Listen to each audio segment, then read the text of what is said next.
Varahi silks వారి grand festive celebrations పొందండి 10,000 రూపాయలు ఆపై కొనుగోలుపై బంగారు నాణెం ఉచితంగా. ఎన్టీఆర్, ఏఎన్ఆర్, శోభన్ బాబు, కృష్ణరాజు గారితో అందరితో యాక్ట్ చేశారు. యాజ్ ఏ హీరోయిన్గా ఉన్న అప్పుడు స్టార్డమ్ ఉన్న హీరోయిన్స్ ఉంటారు కదా, వాళ్ళకన్నా ఎక్కువ పేరు వచ్చింది మీరు ఒక్కసారిగా. దాన్ని కాపాడుకోగలిగారా? గుడివాడ వెళ్ళాను, గుంటూరు వెళ్ళాను, ఆ సాంగ్ అయితే బాక్స్ ఆఫీస్ బద్దలైపోయింది.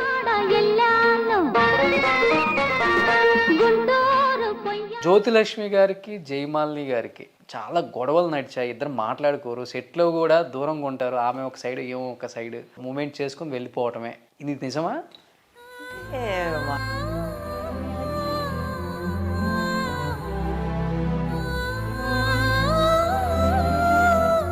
చిరంజీవి గారు వచ్చిన తర్వాత మాకు కొంచెం ఆఫర్స్ తగ్గిపోయాయి, డాన్స్ మాకు తగ్గిపోయింది అని. మేము ఎట్లయినా పిలుచుకుంటాం, ఏమైనా చెప్పుకుంటాం. మా చిరు కదా. ఇప్పుడు ఇలా ఉంటే అప్పుడు ఎలా ఉండేవాళ్ళు అసలు హీరో? ఇప్పుడు ఒక ఫ్లయింగ్ కిస్ చేయండి ఆయనకి.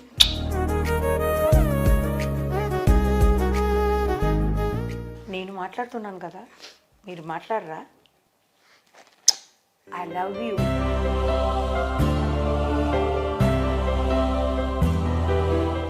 ఎక్స్ప్రెషన్స్ ఎక్కడి నుంచి వచ్చినాయి అసలుకి? Oh my God. ఏది అడుగుతున్నారు?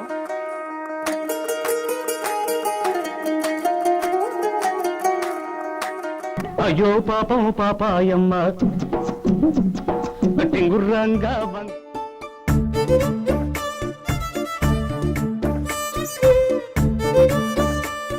Hi, hello, welcome to Suman TV. నేను మీ రోషన్. ప్రజెంట్ నాతో పాటు ever green beauty of Indian cinema అని ఇప్పటికీ చెప్పుకోవటానికి మనకి ఎంతో గర్వంగా ఉందంటే, నిజంగా అంత గర్వంగా ఆమెకి ఇంకా అంతకన్నా ఎక్కువ కూడా ఉంటుంది.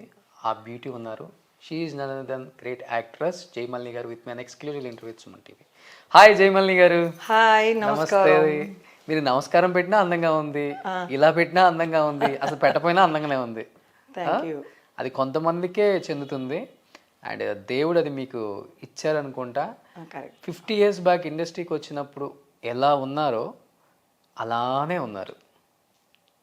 కొంచెం ఒళ్ళు చేసినట్టు కూడా అనిపించట్లేదు ఎక్కడ? లేదు, నేను ఒక 6 kg తగ్గించాను అనమాట.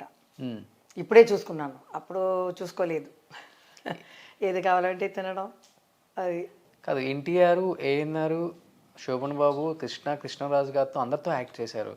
మళ్ళీ ఎందుకని ఎన్టీఆర్ గారు, మహేష్ బాబు, ప్రభాస్, అల్లు అర్జున్, రామ్ చరణ్తో కూడా స్టెప్లు వేయచ్చు కదా? అంత యాక్టివ్గా ఉన్నారు, అంత అందంగా ఉన్నారు, ఎందుకు వదిలేశారు ఇండస్ట్రీని? పెళ్ళైన తర్వాత వద్దనుకున్నాను. రేపు ఏం జరుగుతుందో మనకు తెలీదు. ఇంతవరకు ఆలోచన లేదు. వాళ్ళతో చేసిన జ్ఞాపకాలతోనే ఈ జీవితం నేను గడుపుతున్నాను. అంత ప్రేమగా చూసేవాళ్ళు. ఎంత గొప్ప లెజెండ్ అనమాట వాళ్ళు 5. అది మన పెద్ద ఆయన గురించి చెప్పాలంటే, నేను చిన్నప్పుడు ఉన్నప్పుడు ఈ చుట్టూ మా ఇల్లు చుట్టూ బస్సులు ఉంటాయన్నమాట. తిరుపతి నుంచి వచ్చి అలా ఆయన చూసి వెళ్తారనమాట. అప్పుడు నాకు ఆశ్చర్యంగా ఉంటుంది, ఒక హీరోని ఇలా దేవుడిగా ఎట్లా అని చూసేవాడు. తర్వాత నేను ఆయనతో యాక్ట్ చేయటం, తర్వాత ఆయన్ని చూసేసి నా ఇంటికి కూడా వచ్చేస్తారనమాట. నా పేరు అలమేలు మంగ, తెలుసు. సరే, ఇక్కడ వచ్చి అలాగే విజయశాంతి గారు ఇక్కడే ఉండేవాళ్ళు. అల్లూరంలో అలా వెళ్ళి ఇక్కడ ఒక హోటల్ ఉండింది. వాళ్ళు కూడా చిన్న హోటలే పెట్టారు. నేను ఫిలిం ఇన్స్టిట్యూట్కి ఎలా వచ్చానో వాళ్ళు కూడా కోటీశ్వరులు అయిపోయారు. ఆ బస్సు మొత్తం అక్కడే టిఫిన్ చేసేవాళ్ళు, భోజనం చేసేవాళ్ళు. అలా పెద్ద లెజెండ్తో చేసి మనం గౌరవంగా చెప్పచ్చు. సింకార రాముడు అనుకుంటున్నాను పెద్ద ఆయనతో. సరే, అక్కడ కాశ్మీర్లో తీశారు. సరే, ఎందుకులే, ఆయన లేటుగానే లేస్తారు, చలిలో ఎవరైనా పడుకోవాలి అలా. కానీ టైంకి నేను రెడీ అయిపోతాను. వాళ్ళ అలవాటు. ఇప్పుడు కూడా మీరు వస్తానన్నారు, 2 o'clock రెడీ అయిపోయాను. అదే, సరే మీరు వచ్చిన తర్వాత చీర కట్టుకుంటామని. సో అలా అక్కడ ఒక లవ్ సీన్ లాగా పెట్టారు. బోట్ మీద వెళ్ళాలి. ఆ బోట్ మిషన్ బోట్ అనమాట. ఈయన తీస్తారు బోటుని. నాకు భయంగా ఉండింది, అది కూడా తెలిసింది ఆయనకి. ఆ నీళ్ళు అదంటే వెనకేదేమో కింద వచ్చేస్తుంది, ఇది బైక్ వచ్చేస్తుంది. అలా స్పీడ్గా భయపడిపోయాను, ఏం చెప్పలేదు, అలా పట్టుకున్నాను. తర్వాత దాంట్లో స్టీరింగ్ లాగా ఒక బోట్ వచ్చింది, దాంట్లో ఒక లవ్ సీన్ తీశారు. ఆ స్టీరింగ్ ఆయన మడి మీద నేను వాలుకోవాలి అనమాట. ఆయన మీదకే లవ్ సీన్ అని అన్ని పిక్చర్లో ఎక్కువ నేను కావాలని ఆయన్ని లాగి, నా క్యారెక్టర్కి అది రాదు, అది లాగి చాలా చక్కగా చేశారనమాట. తర్వాత ఆ పిక్చర్లోనే మేము బయట నుంచి కారులో ఆ హోటల్లో వచ్చి కారు నిలబడాలి. నేను మామూలుగా 20-40లో ఏదో తీస్తారనుకుంటే 60లో లాగేశారు. అలా తిప్పేసి వచ్చి ఒక బ్రేక్ వేశారు, డమ్మని కొట్టుకున్నాను నేను. ఎట్లయినా వాళ్ళకి సెకండ్ షాట్ పట్టుకోమా, ఏం దెబ్బ ఏమైనా ఉందా అన్నారు. ఇలా ఉంటాను అంతే, స్టన్ అయిపోయాను. తర్వాత సాంగ్గా పట్టుకున్నాను, అలా ఎంత బాగా రేస్ లాగా అలా వచ్చి అలా లాగేసి అలా నిలబెట్టారు. బ్రేక్ అంత స్పీడ్గా వచ్చి బ్రేక్ వేయటం అనేది ఆయన అప్పుడు డూప్లు కూడా ఉండవు అసలుకి. ఆయనే చేశారు. ఇంకా ఫ్లైట్ కూడా తెలిసిందో ఏమో, నాకు నేను వినలేదు, చూడలేదు. అది కాక ఆయన ఇంటి పక్కనే ఉంటారు కదా మీరు కూడా, కొంచెం అన్ని కూడా మీరు కూడా నేర్చుకున్నారు. ఆయన లక్షణాలు చాలా వచ్చాయి. గాలితో పాటు ఆ పవర్ఫుల్ అన్నీ వచ్చేసాయి. డైలీ ఒక్కసారి టెర్రస్కి వెళ్ళి చూస్తారా అన్నగారు ఎప్పుడు పైకి వస్తారని? లేదండి, ఎప్పుడు నేను ఇప్పుడు 1 వే చేసేసారు. ఇటు వెళ్ళేటప్పుడు ఆయన్ని ఇల్లుని నమస్కారం పెట్టి నేను వెళ్తాను ఇప్పుడు కూడా.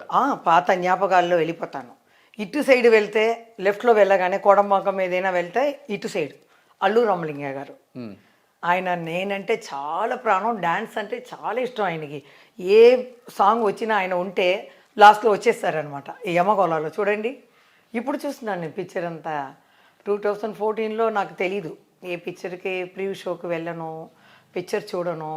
సరే ఇప్పుడు మా అబ్బాయి చెప్పారమ్మా, నీ సాంగ్ కావాలంటే టైప్ చేస్తే ఏది చూసుకోవచ్చు అన్నాడు. అలాగరా, నాకు తెలియట్లేదే అన్నాను. వేసి చూస్తే అన్ని పిక్చర్లో ఆయన నాతో డాన్స్ అనమాట. లాస్ట్లో ఒక్కసారి వచ్చేస్తారు, చాలా బాగా చేస్తారు. జయమాలిని గారు ఉంటే ఎవరు రాకుండా ఉంటారు? లేదండి, వాళ్ళంతా లెజెండ్ కదా ఎంతైనా.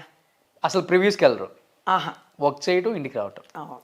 తర్వాత సండే అయితే బీచ్కి వెళ్తాము, బిర్యానీ అవన్నీ సూప్ అని పట్టుకొని అక్కడ ఒక డిడ్ వేసుకొని అలా అందరూ భోంచేసి 8 o'clock 9 o'clock వచ్చేస్తామన్నమాట. అలా. సో జయమాలిని గారు ఇప్పుడంటే ఐటెం సాంగ్స్ చేసే అమ్మాయిలంతా ఏదో 0 సైజ్ అంటారు, 0 కట్ అంటారు, అది అంటారు, ఇది అంటారు. బట్ మీ జనరేషన్లో కానీ ఎవరిని చూసినా కానీ అసలు నిజంగా 0 కట్ ఇలానే ఉంటుందేమో, ఇదే కదా అనేలా ఉంటాయి. ఇప్పుడు కూడా యూట్యూబ్లో ఓపెన్ చేసి చూసుకుంటే మీరు అది మెయింటైన్ చేసేవాళ్ళ, ఏదంటే అది తినేవాళ్ళ? లేదండి, నేను ఫస్ట్ వచ్చేటప్పుడు మీరు చూస్తే తెలుస్తుంది, జగన్మోహినప్పుడు కూడా పొట్టనే ఉండదు, చిన్నపిల్ల కదా. ఎవరికైనా 18-20 yearsలోనే వెయిట్ అనేది పెరుగుతుంది. సో అప్పుడంతా లతా గారు, ఎంజిఆర్ లతా గారు ఉన్నారు కదా, వాళ్ళ అమ్మ సింగార్ రాముడికి లతా గారే హీరోయిన్ అనమాట, పెద్ద అయిన పక్కన.